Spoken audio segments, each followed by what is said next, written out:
king.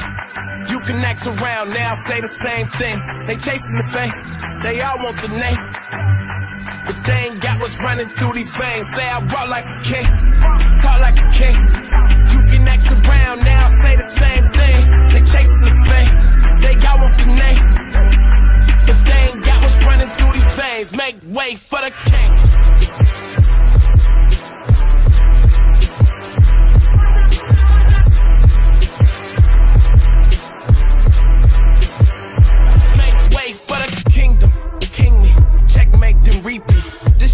Checkers, what can I say? I got gold jeans. Real kings do king things.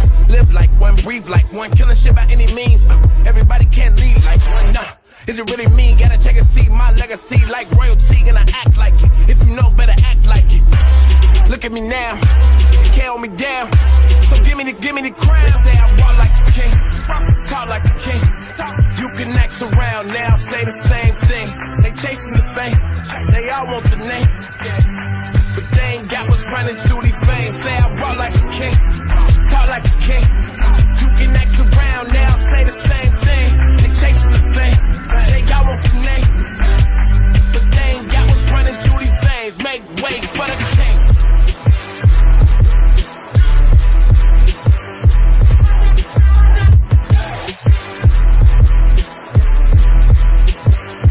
Make way for the king of kings for a long stretch, no limousine. If you talking winners, gotta intervene. I'm the biggest one of those you ever seen. I'ma need a crown. I'm the only one that ever held it down at the tip top. People flip flop every day, not I. Top 5, I'm a big shot. I'm the one that wanna take the big shots. Big balls, big rings, big rocks, big bag, big moves, big cars, big man, big plan. Get lost, we've been this wrong.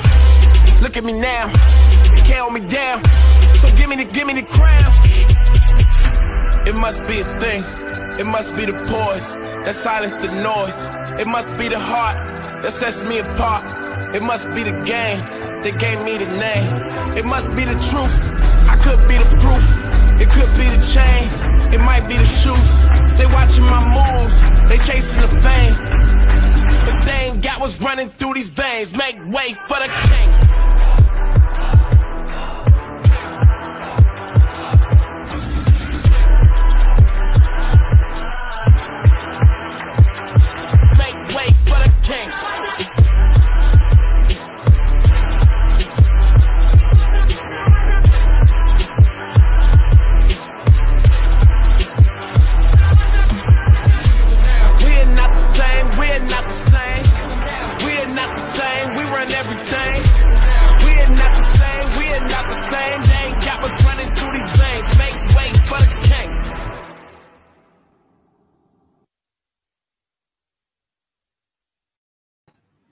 Assalamualaikum warahmatullahi wabarakatuh. Ciao-an, wanakum, sawadikap. Alhamdulillahirabbil alamin wassalatu wassalamu ala asyrafil anbiya'i wal mursalin wa ala alihi washabihi ajmain. Allahumma shalli ala Muhammad wa ala ali Muhammad wa ala alihi wa man tabi'ahu wa wala. Rabbi shrah li sadri wa yassir li amri wa hlul 'uqdatam min lisani yafqahu qawli. Rabbi yassir wa la tu'assir bitamim bil khair bi rahmatika ya arhamar rahimin. Alhamdulillah, hari ini kita bersiaran pagi ini tuan-tuan dan puan-puan dengan topik berkisah tentang macam mana kita nak bagikan pekerja-pekerja kita engage dengan kita. Bagikan pekerja kita highly motivated untuk melaksanakan tugasan harian mereka. Yes, itu adalah tanggungjawab mereka sebagai pekerja, tetapi we are dealing with human, tuan-tuan dan puan-puan. Jadi kita perlu ada sikap, orang kata, berperasaan sedikit dengan pekerja ni. Kalau kita deal dengan dengan robot senang, dengan robot, tapi tak senang juga dengan robot, sebab mostly nowadays people are migrated into industrial revolution. Kebanyakannya telah dikomputeriskan, diletakkan komputer, diletakkan robot untuk mengendalikan pekerjaan-pekerjaan yang selama ini dibuat oleh manual, oleh manusia, tuan-tuan dan puan-puan. Tapi banyak sebenarnya isu-isu yang perlu kita hadapi juga when we deal with the robot system. Alright, apapun kita masih memerlukan tenaga kerja manusia, tuan-tuan. Jadi bagaimana untuk kita engage mereka, untuk memastikan mereka highly motivated untuk melaksanakan tugasan harian mereka, tuan-tuan dan puan-puan. Alright, yang pertama saya minta tuan-tuan komen, like dan share agar lebih ramai lagi orang akan mendapat manfaat daripada perkongsian saya ini. Alhamdulillah. Right. Poin yang pertama, what makes an employee highly engaged? Apa yang menyebabkan pekerja-pekerja lebih bersemangat untuk melaksanakan tugasan? They know what is expected of them at work. Dia orang tahu apa yang diperlukan, apa yang diharapkan oleh mereka untuk dilaksanakan di tempat kerja. Jadi untuk benda ni, majikan ataupun pekerja atau bos, supervisor perlu pastikan bahawa a clear instruction has been given to all your subordinate, to your employee, agar mereka sedar tanggungjawab mereka, agar mereka sedar apa yang mereka perlu lakukan. Once dia orang dah tahu tanggungjawab mereka, once dia orang dah tahu macam mana nak mengendalikan kerja tersebut, then we leave it to them untuk melaksanakan kerja tersebut. Dan kita tak perlulah nak orang kata nak selalu nak kepoci, nak ambil tahu sangat. Once a week, once a month, we get an update from them. Itu saja. Jangan terlalu banyak sangat kita orang kata micromanage anak buah kita. Sebab micromanage is good for those yang very new into that task. Tapi kalau for those yang dah lama buat kerja tersebut, if you are doing a micromanage job to them, they will get frustrated. Dia orang akan rasa macam meluat lah kawan ni. Saya minta maaf cakap, selalunya ni bos-bos perempuan ni yang terlalu sangat micromanage. Please lah, tolong bila anak buah kita dah tahu macam mana nak buat kerja tersebut, leave it to them. Tak perlu nak kita ambil tahu terlalu details apa yang dia orang buat, apa status dan sebagainya. Yes, boleh ambil tahu status once a week, once a month, which is okay. Ini tiap-tiap hari nak tahu update, apa kejadahnya. Jadi please tuan-tuan dan puan-puan. Yang kedua, they have equipment needed to do their job. Perlu sediakan equipment, perlu sediakan alatan yang sepatutnya untuk pekerja-pekerja kita melaksanakan tugasan. Maaf cakap tuan-tuan dan puan-puan, ada kilang yang saya pernah bekerja sebelum ni, sampai Microsoft Excel pun tak nak bagi.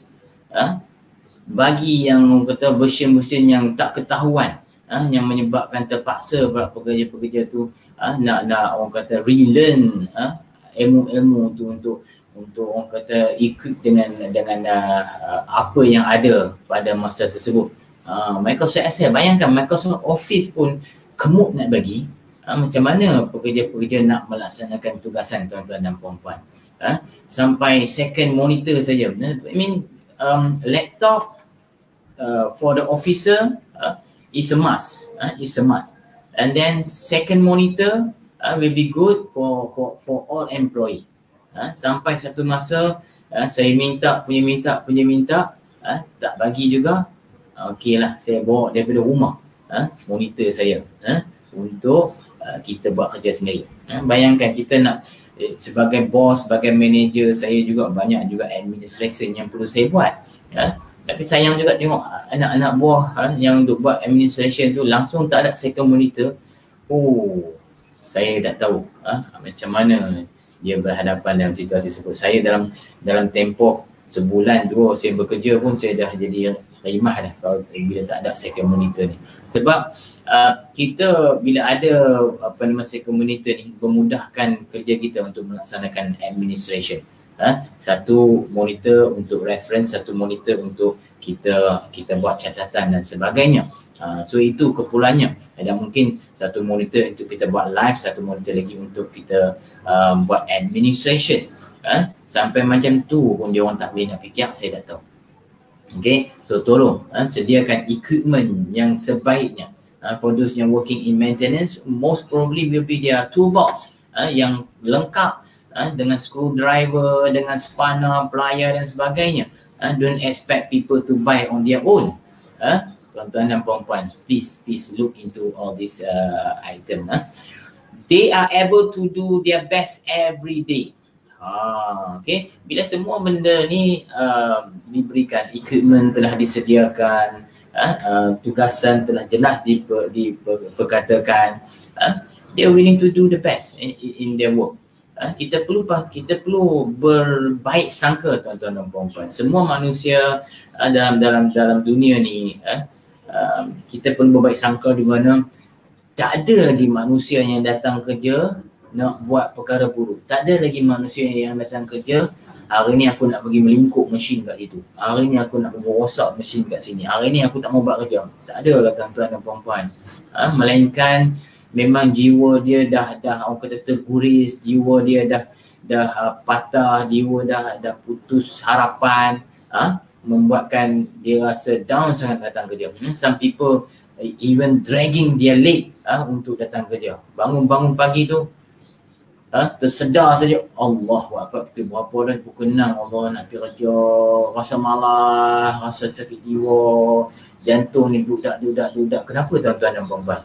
Sebab tuan-tuan dan puan-puan sebagai majikan, sebagai supervisor, sebagai boss, selalu tidak membuat orang kata personal touch, tidak orang kata engage dengan dia orang properly, menyebabkan dia orang jadi malas nak datang kerja. Dia orang jadi agak sukar nak datang kerja.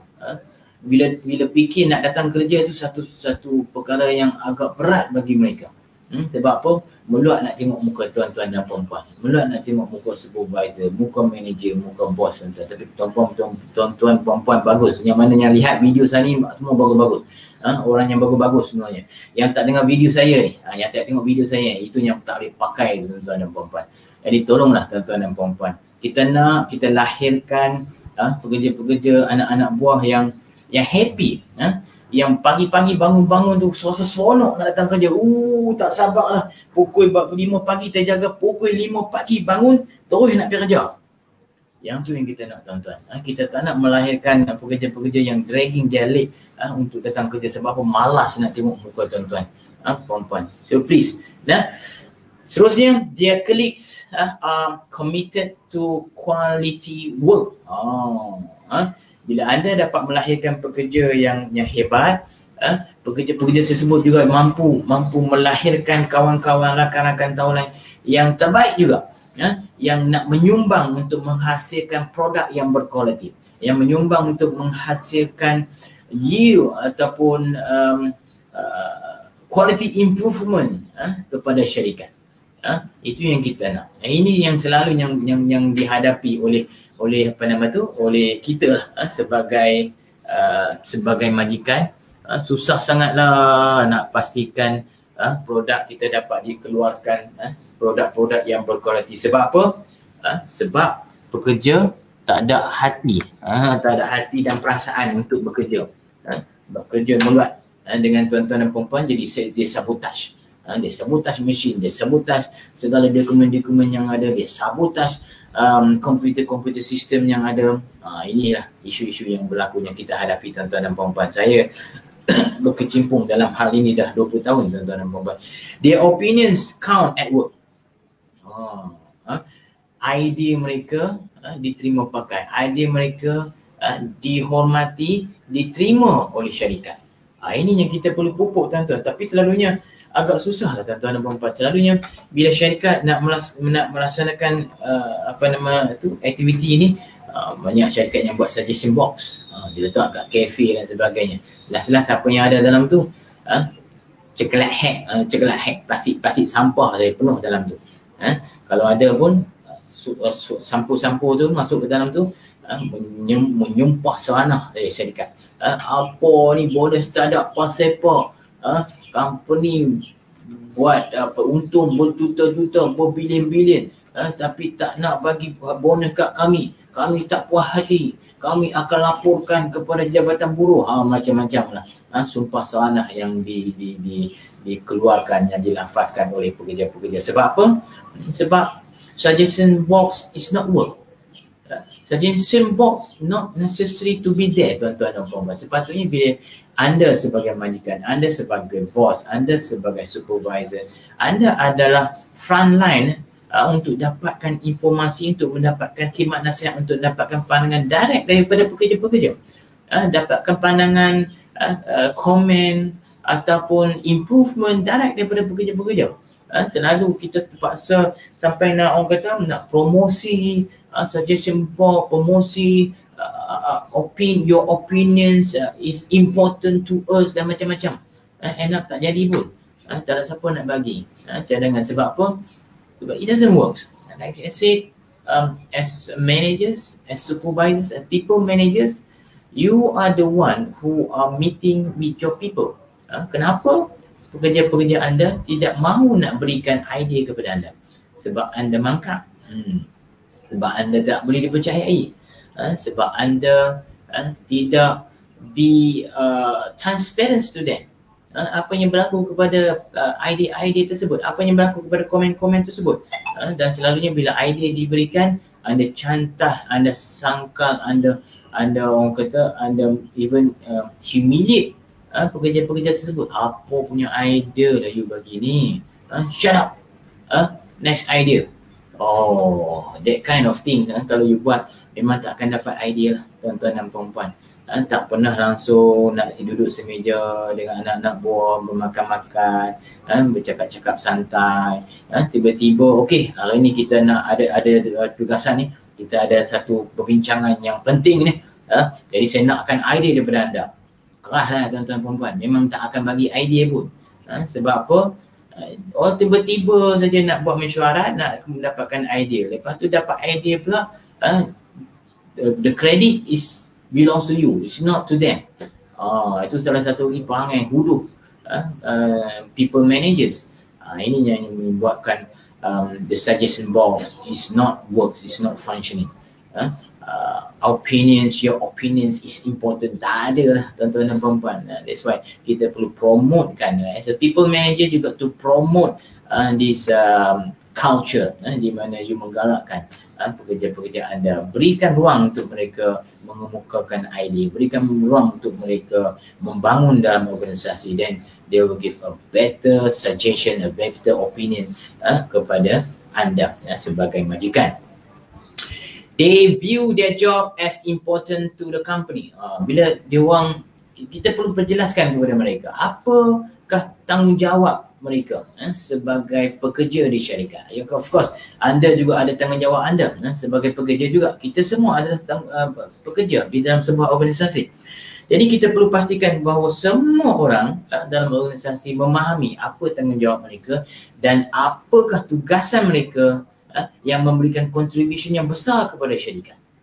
Walaupun tugas sebagai cleaner sendiri, sebagai janitor, mereka memainkan peranan yang cukup penting, maha penting di dalam organisasi, tuan-tuan dan puan-puan.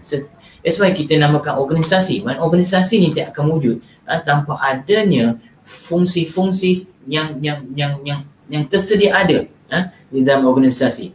Janitornya, facilities departmentnya, HR departmentnya, finance department, IT department, QA department, engineering department dan sebagainya.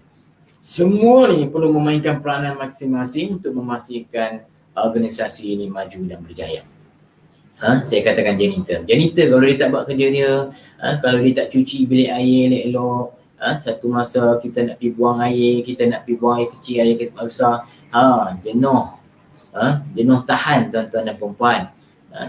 So far alhamdulillah lah, setakat ni syarikat-syarikat yang saya pernah bekerja, alhamdulillah semua bilik air ada cantik, janitor dia semua bagus-bagus, cleaner semua bagus-bagus. Terima kasih akak-akak cleaner. Bukan senang tuan-tuan dan perempuan nak buat kerja tu. Kita senang main tembok masuk bilik air, tak fikir apa tembok lepas tu tak cuci pula.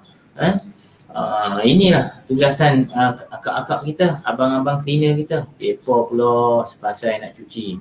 Enggak senang ke mereka nak cuci bilik air tu, bekas-bekas sisa-sisa empah. Tembok ikut dan.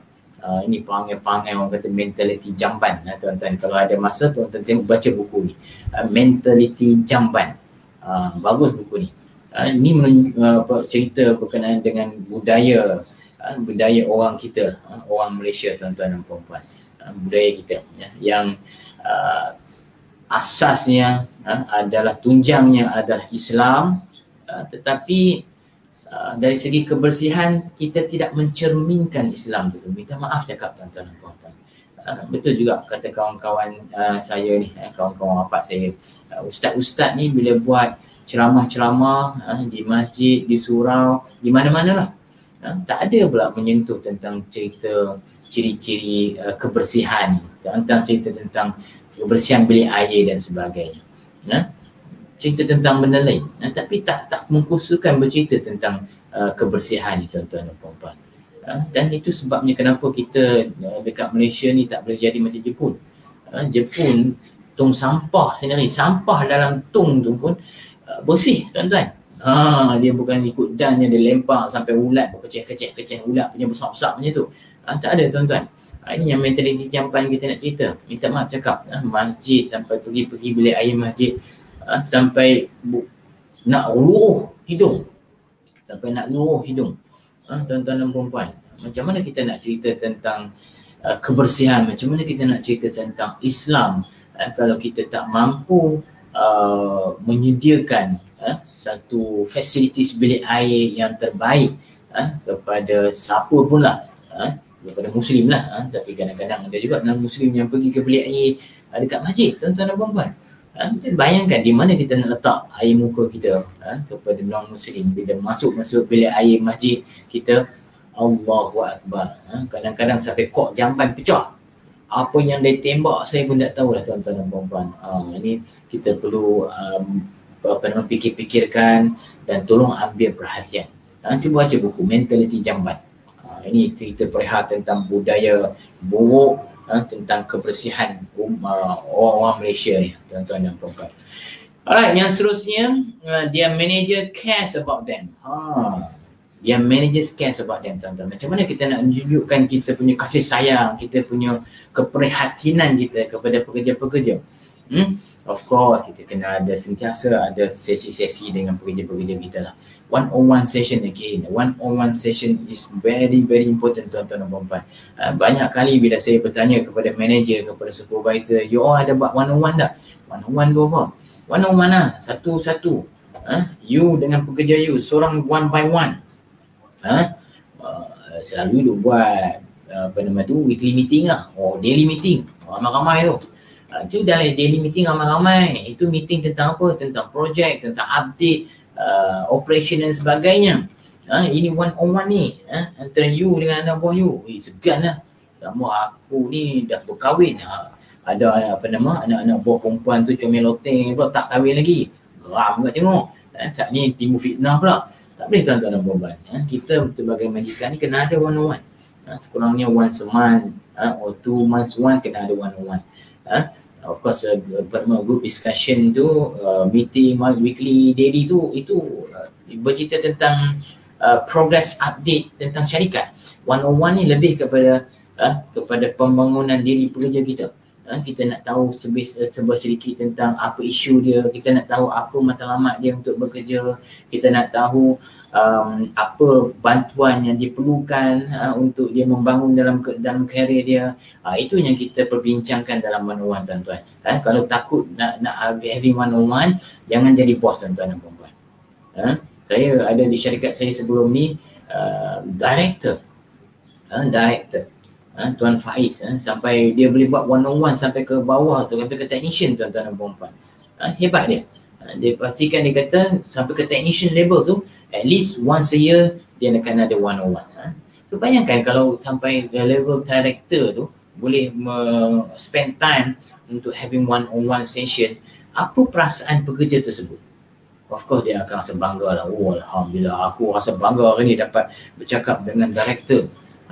Duduk semeja dengan director, bercakap one on one dengan dia, dapat luahkan perasaan aku. Okay, so itu pentingnya, tuan-tuan, kena ada one on one. So showing perhatian kita. Of course bila kita ada one on one tu, you catat lah, tuan-tuan dan puan-puan. Catit segala apa perbincangan tu, sebab kita kepala otak kita kita ni makin lama makin tua, makin lama makin terlupa. Jadi tak ingat lah. Jadi bila kita catit, the next one on one tu, belum ada having one on one tu, kita baca balik. Okay, kawan ni ada anak ramai, 5 orang, bini 2.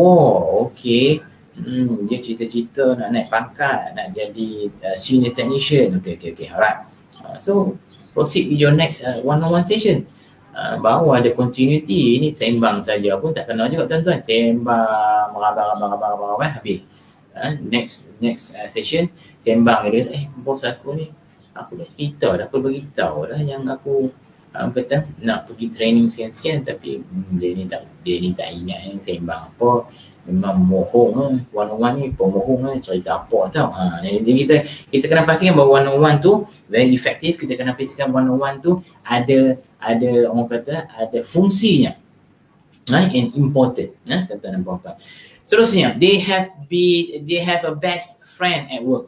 Kita pastikan juga kena ada kawan-kawan yang baik. Jadi kalau kata ada konflik sesama pekerja dalam organisasi, dalam grup anda, cuba pastikan anda leraikanlah permasalahan mereka. Jangan dibiarkan berpanjangan.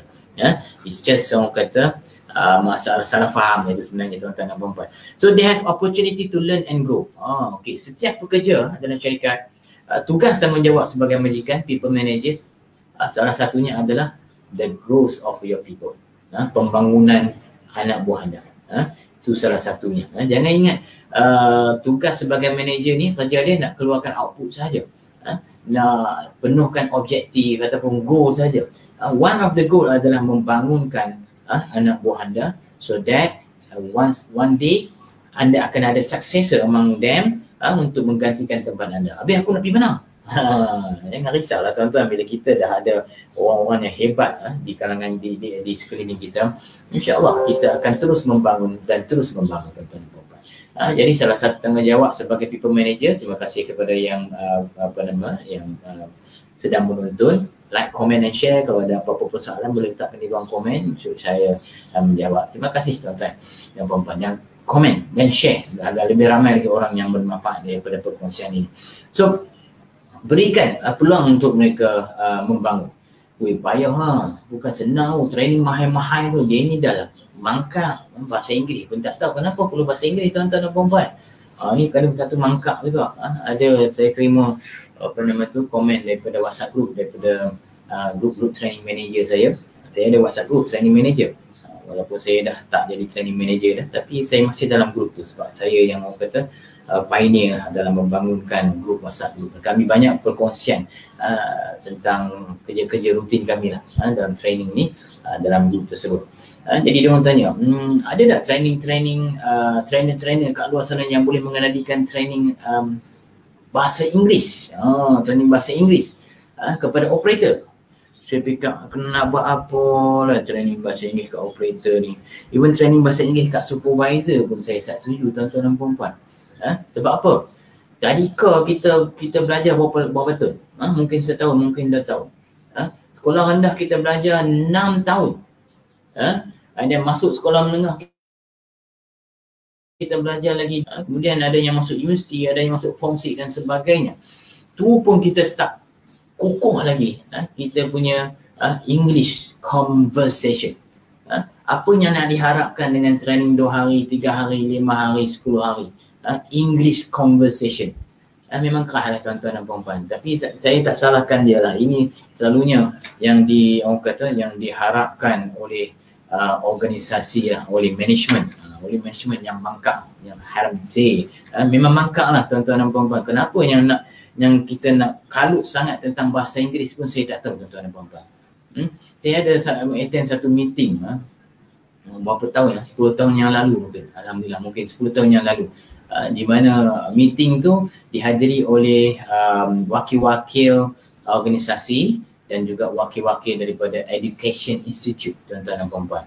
Yang mana wakil organisasi ini bangun dengan lantang yang bercerita, apalah you all melahirkan technician yang tak mampu berbahasa Inggeris. Yang tak mampu bahasa Inggeris, apa yang you ajar? Apa yang you ajar ni 3 tahun, 4 tahun dia orang masuk diploma, dapat diploma in engineering dan sebagainya, tapi masih tak mampu nak converse in English. Wah. Tu dia punya bagi kan. Lepas tu datang wakil daripada Institut Pendidikan. Terima kasih Datuk atas concern yang disuarakan. Jadi sebenarnya macam ni Datuk. kami ni daripada college community, kami ni daripada college IKTBN, daripada college apa lagi, banyak college ni college vocational. Kami melahirkan pekerja hands on, Datuk, untuk pengetahuan Datuk, kami melahirkan pekerja hands on. Bukan dan orang kata kalau Datuk nak orang-orang yang boleh converse dalam bahasa Inggeris tu, engineer Datuk ada tu. Suruhlah dia orang communicate in English.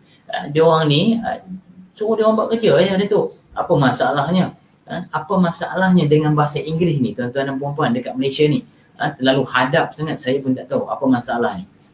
Ini sentimen-sentimen orang kata saya tak tahu, minta maaf cakap. Kalau saya cakap lebih-lebih nanti dia jadi benda lain pula. Tak ada masalah pun. Kalau operator, technician, supervisor, manager pun nak cakap bahasa Melayu, cakaplah bahasa Melayu. What's the purpose of conversation, tuan-tuan dan puan-puan? It's just to communicate, to provide an input, ideas dan sebagainya saja. As long as people understand, cukuplah tuan-tuan. You nak cakap bahasa apa pun tak apa. You cakap bahasa Siam pun tak apa. You cakap bahasa Tamil pun tak apa. Bahasa Cina pun tak apa. As long people understand. Jadi kenapa yang nak hadap sangat dengan nak pastikan operator tahu berbahasa Inggeris? Korak lah. Berapa tahun dah dia orang belajar bahasa Inggeris, daripada tadika sampai ke sekolah menengah dia tak arti bahasa Inggeris. Apa nak suruh masuk kelas bahasa Inggeris 5-6 jam, habis-habis kuat pun 40 jam, lepas tu nak converse, well-versed in communicate in English. Tak adalah tuan-tuan dan puan-puan. Tolonglah. Those organisation yang gila sangat nak berbahasa Inggeris. You all as a top management, you all as a managers, you all as a supervisors, do your job. Ini satunya kenapa orang tak nak bagi idea kepada the top. Why? Kenapa? Kerana nak bagi idea nak kena cakap bahasa Inggeris. Nak cakap dengan bos, dengan manager, nak kena cakap bahasa Inggeris. Korahlah tuan-tuan dan puan-puan. Hadap sangat bahasa Inggeris hampa. Duduk dekat Malaysia, you should know well how to converse in bahasa Malaysia. Itu yang terpenting. Itu yang perlu kita ajar kepada people in Malaysia. You are Malaysian. When you are Malaysian, please have a good conversation in bahasa Malaysia, tuan-tuan dan puan-puan. Tak perlu nak kalut-kalut, nak educate orang kat bawah sana untuk tahu, untuk fasih, untuk berbahasa sebagaimana anda berbahasa. Eloklah hampa duduk kat atas tu. Anda manager, anda senior manager, director dan sebagainya. Whatever lah dalam bahasa Inggeris, sebab you nak deal with those corporate out there from others country atau from the HQ. Go ahead. Tapi tak perlu nak sampai nak orang kata menekan people down there nak berbahasa bahasa Melayu, bahasa Malaysia. You are the one that supposed to learn how to in bahasa Malaysia yang sebaiknya, because you are Malaysian. When you are Malaysian, you should know how to converse in bahasa Malaysia. Terima kasih banyak-banyak.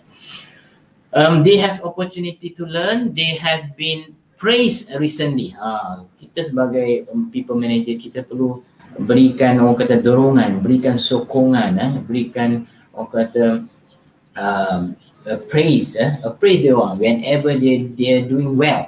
Jangan bila dia orang buat salah saja nak hantam, nak hukum dan sebagainya, tapi bila dia orang buat benda yang baik, kita langsung tak berikan orang kata tap on their shoulder, tahniah dan sebagainya, congratulate them. So please buat benda yang sama juga tuan-tuan dan puan-puan. Banyak dah like tu.